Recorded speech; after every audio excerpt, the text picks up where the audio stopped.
Yes, नमस्कार. आज आयडीटी एज्युकेशनच्या आपल्या या पॉडकास्ट इव्हेंटमध्ये नाशिकच्या आफ्टर थिंक स्टुडिओच्या डायरेक्टर आर्किटेक्ट वर्षा सातवेकर मॅडम आलेले आहेत आणि नक्कीच नाशिकमध्ये एक लीडिंग आर्किटेक्ट म्हणून, इंटेरियर डिझायनर म्हणून त्यांच्याकडे बघितलं जातं आणि आज आपल्या या पॉडकास्टच्या माध्यमातून आपल्या या इंडस्ट्रीमधील इंटेरियर डिझायनर्स आर्किटेक्टसाठी खरंच प्रेरणादायी व्यक्तिमत्व आज आपल्यासोबत आहे. नमस्कार मॅडम, थँक्यू सो मच. तुम्ही आमच्या या पॉडकास्ट इव्हेंटसाठी आलात. आज नक्कीच खूप साऱ्या गप्पा या माध्यमातून मारायचे, खूप सारे प्रश्न तुमच्याकडून आम्हाला समजून घ्यायचे, जे विद्यार्थ्यांना त्यांच्या फ्युचरसाठी खूप महत्त्वाचे असतील. आता मार्केटमध्ये मॅडम, तुम्ही ज्या वे ऑफने आर्किटेक्चर आणि इंटिरियर फील्डमध्ये काम करताय, ते तुमच्याकडे एक लीडिंग पर्सनॅलिटी म्हणून बघितलं जातं. ॲज अ गर्ल्ससाठी तुम्ही खरंच खूप मोठे मोटिवेशन आहात. वेगवेगळ्या माध्यमातून तुम्ही जेव्हा सोशल मीडियाच्या माध्यमातून दिसतात, तर नक्कीच गर्ल्स तुमच्याकडनं खूप साऱ्या इन्स्पायर्ड होतात आणि काम करतात. माझा प्रश्न असा आहे की ज्या वेळेस तुम्ही कुठल्याही गोष्टी लीड करता, इंटेरियर फील्डमध्ये असो, आर्किटेक्चर फील्डमध्ये असो, ते लीड करताना तुम्ही त्या गोष्टींना प्राधान्य कसं देता? सर्वात प्रथम तुम्ही मला इथे बोलवल्याबद्दल तुमचे आभारी आहे मी. ॲज अ गर्ल म्हणून जेव्हा आपण साईटवर व्हिजिट करत असतो, तिथे सर्वप्रथम ॲज अ गर्ल म्हणून तुमचा 80% मेल पर्सनशी कॉन्टॅक्ट येतो. ओके, ॲज अ आर्किटेक्ट तुम्ही जेव्हा साईटवर उभं राहता तर तुम्हाला 80% मेल पर्सनशी बोलायचं असतं. तिथे लेबर मेल असतो, तुमचा सुपरवायझर मेल असतो, साईट एक्झिक्युटिव्ह मेल असतो आणि तुम्ही ॲज अ डिझायनर किंवा आर्किटेक्ट म्हणून ॲज अ लेडी म्हणून तिथे लीड रोल करत असता. तर तिथे तुमची डिझाईन एक तर समोरच्या व्यक्तीला समजवणं, तुमचं बोलणं, तुमचं वागणं, तुमचं ड्रेसिंग सेन्स पण तेवढाच महत्त्वाचा आहे. जेव्हा तुम्ही साईटवर एखादी डिझाईन समोरच्याला सांगत असता की हे असं पाहिजे, तर समोरचे 10 व्यक्ती तुमच्याकडे बघत असतात. तर तुम्ही कुठल्या सेन्सने तुमचं थिंकिंग प्रोसेस काय आहे हे समोरच्यापर्यंत सांगणं आणि कळणं खूप महत्त्वाचं असतं. येस, नक्कीच मॅडम. आता ज्यावेळेस विद्यार्थी पासआउट होतात किंवा त्यांचा आता एक्झाम, आमच्या आयडीटीच्या विद्यार्थ्यांचा पासआउट सुरू होतील, 3-4 महिन्यांनी विद्यार्थी बाहेर पडतील, जातील, त्यावेळेस विद्यार्थी अतिशय घाई करतो. त्याला असं वाटतं की आपण इमिजिएटली आता जॉब करायला पाहिजे किंवा लगेच साईट घ्यायला पाहिजे, लगेच काम करायला पाहिजे. त्यांनी त्याची जेव्हा एज्युकेशन संपल्यानंतर इंडस्ट्रीत गेल्यानंतर त्याची ब्रँड आयडेंटिटी त्याला लॉंग टर्म उभी करण्यासाठी त्यांनी त्याची सुरुवात कशी करायला पाहिजे? सर्वात प्रथम जेव्हा मुलं कॉलेजमधून पासआउट होतात तर त्यांना काय वाटतं की मला एखादं एकदम मोठं पॅकेज मिळावं. हे प्रत्येक व्यक्तीला वाटत असं की प्रत्येक आईवडिलांना सुद्धा हेच वाटतं की माझा मुलगा एज्युकेशन बाहेर झाल्यानंतर एखादं मोठं पॅकेज म्हणून त्याला एखाद्या मोठ्या इंडस्ट्री, एखाद्या कंपनीमध्ये तो जॉबला लागावा. पण मला असं वाटतं की मुलांनी घाई न करता आधी कॉलेजचं एज्युकेशन हे पूर्ण वेगळं असतं आणि ऑन साईट, ऑन फील्डवर वर्क करणं पूर्णपणे वेगळं. तेव्हा मला असं वाटतं की सर्वप्रथम त्यांनी प्रॅक्टिस खूप केली पाहिजे. समोरचा व्यक्ती काय वर्किंग करतो, काय स्टाईलने वर्क करतो, त्याचे मॅनेजमेंट स्किल, त्याचं डिझायनिंगचं थिंकिंग प्रोसेस कशी आहे आचरणात घ्यावी आणि त्यानंतर थोडा काळ प्रॅक्टिसमध्ये घालवला पाहिजे. कारण मुलं असं करतात, एखादी छोटी जरी साईट मिळाली तर पटकन स्वतः करण्याचा प्रयत्न करतात आणि त्याच्यामध्ये टेक्निकली चुका येतात. मला असं वाटतं की त्याच्यात धक्का लागू शकतो की हे काम चुकीचं झालेलं आहे. सो बेटर वे त्यांनी खूप प्रॅक्टिस करून पुढे गेलं पाहिजे. येस.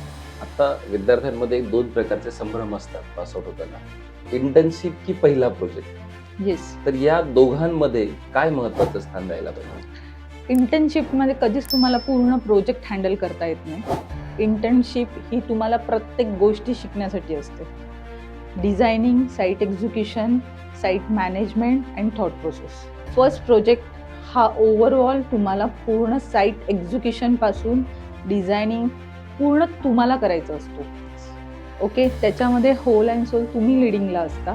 प्रत्येक गोष्टीचं मॅनेजमेंट तुमच्या हातात असतं. खूप इंटरेस्टेड हा क्वेश्चन आहे, जो खूप साऱ्या आर्किटेक्ट्सला आणि इंटिरियर डिझायनरला बऱ्याचदा त्याचा सामना करावा लागतो. बऱ्याचदा क्लायंटच्या खूप साऱ्या चुकीच्या अपेक्षा असतात येस, किंवा मिथ्स असतात. मग अशा वेळेस तो एक चॅलेंज आपल्या समोर उभा राहतो.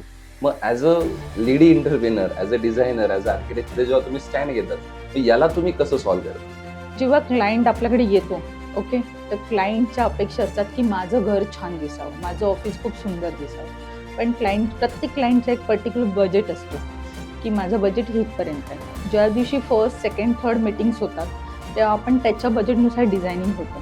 पण प्रत्येक वेळेचं असं आहे की जसं जसं घर छान बनत चालतं तसं प्रत्येकाच्या अपेक्षा अजून वाढत असतात की अजून हे करावं, ते करावं, ह्या गोष्टी ॲड कराव्या. तेव्हा आपण क्लायंटला समजून द्यावं. फर्स्ट तर इंटिरियर जेव्हा बनत असतं किंवा आर्किटेक्ट प्रोजेक्ट्स बनत असतं तर गोष्टींमध्ये बनत असतो. एक तर टंकी आणि एक द कन्सल्टन्सी. टंकी इट मीन्स पूर्ण आपण वर्क करतो. जे मी नाशिकमध्ये मी ॲज अ लेडी म्हणून मी खूप टंकीमध्ये काम करते.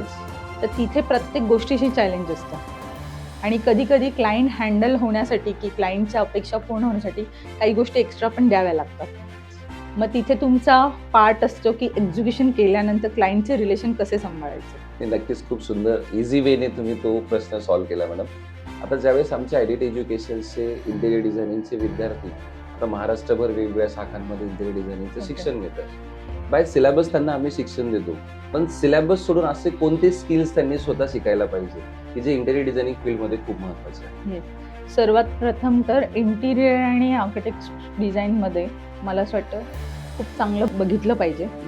तुम्ही सोशल मीडियाचा योग्य रीतीने वापर केला पाहिजे. सोशल मीडियावर खूप साऱ्या रील्स आहेत, खूप साऱ्या गोष्टी, खूप सारे नवीन टेक्निक्स कळतात.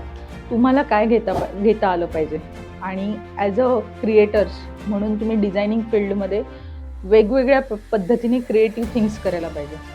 लाईक मॉडर्न थिंग्समध्ये आपल्याला आता खूप सारे, आता मी कालच एका प्रसारमाध्यमांशी बोलली की जेव्हा मॉडर्न कल्चरमध्ये आपण जातो ना, तर आपल्याला एक टिपिकल गोष्टी लागतात. ट्रेडिशनलशी रिलेटेड जातो, जिथे आपण ज्यूटचा वापर करतो, फॅब्रिक्स आहेत. तर वेगवेगळ्या मॉडर्न गोष्टींमध्ये पण आपण त्याचा टच दिला तर ते अजून छान दिसू शकतं. नक्कीच खूप सुंदर अशी माहिती विद्यार्थ्यांसाठी मिळालेली आहे. ज्यावेळेस विद्यार्थी इंटेरियर डिझायनिंगमध्ये सक्सेस मिळवायचा प्रयत्न करतात, तर सक्सेसची डेफिनेशन म्हणजे तुमच्या भाषेत नेमकं काय असेल? सक्सेसची डेफिनेशन वेट अँड वॉच.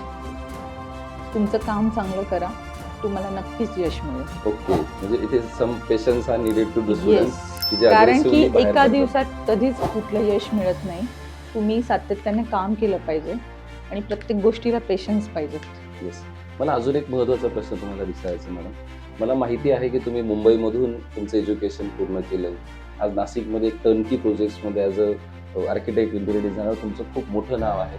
पण ज्या वेळेस तुम्ही या फील्डमध्ये आलात, आर्किटेक्चर इंटेरियर फील्डमध्ये आलात, तुम्हाला याची प्रेरणा नेमकी कशामधून मिळाली? मी लहानपणापासूनच खूप ड्रॉइंग केलेलं आहे.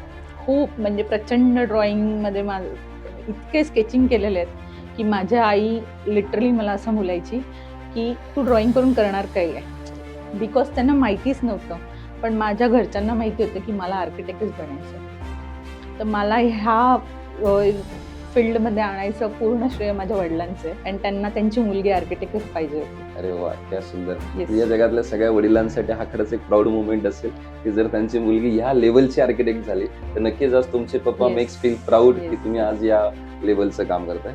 आणि माझा शेवटचा प्रश्न मॅडम, आमच्या आयडीटी एज्युकेशनच्या इंटेरियर डिझायनिंग विद्यार्थ्यांना तुम्ही तुमची गोल्डन लाईन काय सांगाल? मी त्यांना असं सांगेल की प्रचंड यश मिळवा, खूप सारं क्रिएटिव्ह मेहनतीने आणि योग्य मार्गाने काम करा, नक्कीच यश तुम्हाला मिळेल. येस, खूप सुंदर मॅडम. सर, परत एकदा मी बिहाफ ऑफ आयडीटी एज्युकेशन तुमचे खूप आभार व्यक्त करतो.